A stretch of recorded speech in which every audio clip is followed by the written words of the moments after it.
अथ श्रीकृष्णकृत श्रीरामनामामृतस्तोत्रम्। अर्जुन उवाच भुक्तिमुक्तिप्रदात्रीणां सर्वकामफलप्रदम् सर्वसिद्धिकरानन्त नमस्तुभ्यं जनार्दन। यं कृत्वा श्रीजगन्नाथ मानवा यान्ति सद्गतिम् ममोपरि कृपां कृत्वा तत्त्वं ब्रूहि मुखालयम्। श्रीकृष्ण उवाच यदि पृच्छसि कौन्तेय सत्यं सत्यं वदाम्यहम् लोकानां तु हितार्थाय इह लोके परत्र च। राम नाम सदा पुण्यं नित्यं पठति यो नरः अपुत्रो लभते पुत्रं सर्वकामफलप्रदम्। मंगलानि गृहे तस्य सर्वसौख्यानि भारत अहोरात्रं च येनोक्तम् राम इत्यक्षरद्वयम्।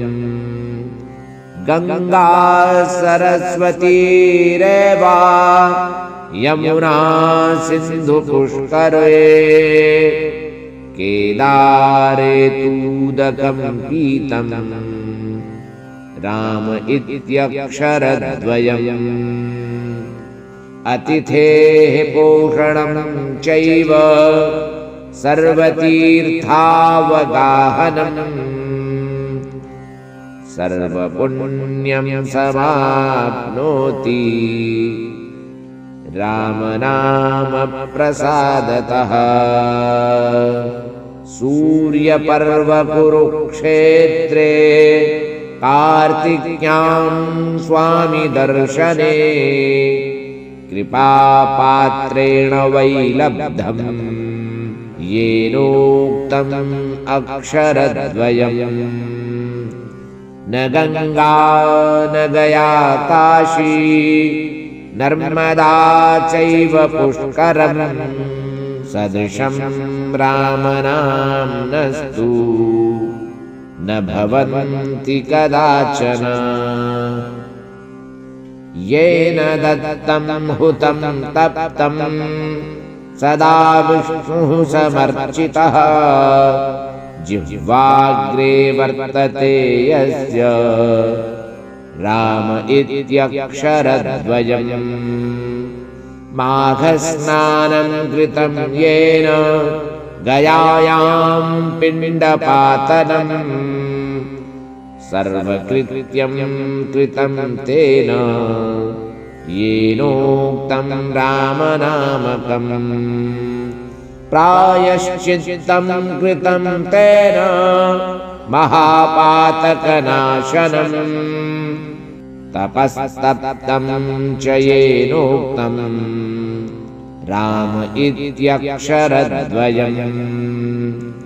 चत्वारः पठिता वेदाः सर्वे यज्ञाश्च याजिताः त्रिलोकीमोचिता तेन राम इत्यक्षरद्वयम्।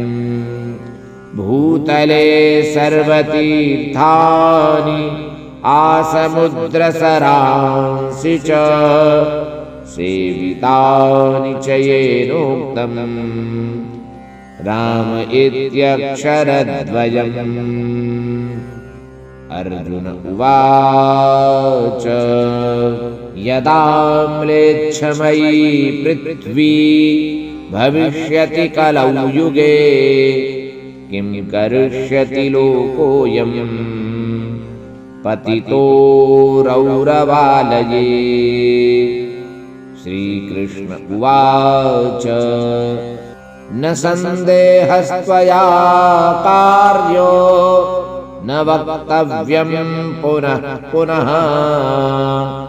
पापी भवति धर्मात्मा रामनामप्रभावतः न म्लेच्छस्पर्शनात् तस्य पापं भवति देहिनः तस्मात् प्रमुच्यते जन्तुः यस्मरेत् रामक्षरद्वयम्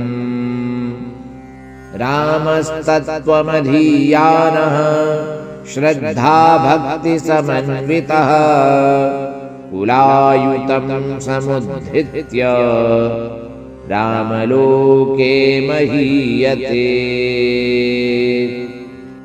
रामनामामृतं स्तोत्रं सायं प्रातः पठेन्नरः गोघ्नः स्त्रीबालघाती च सर्वपापैः प्रमुच्यते।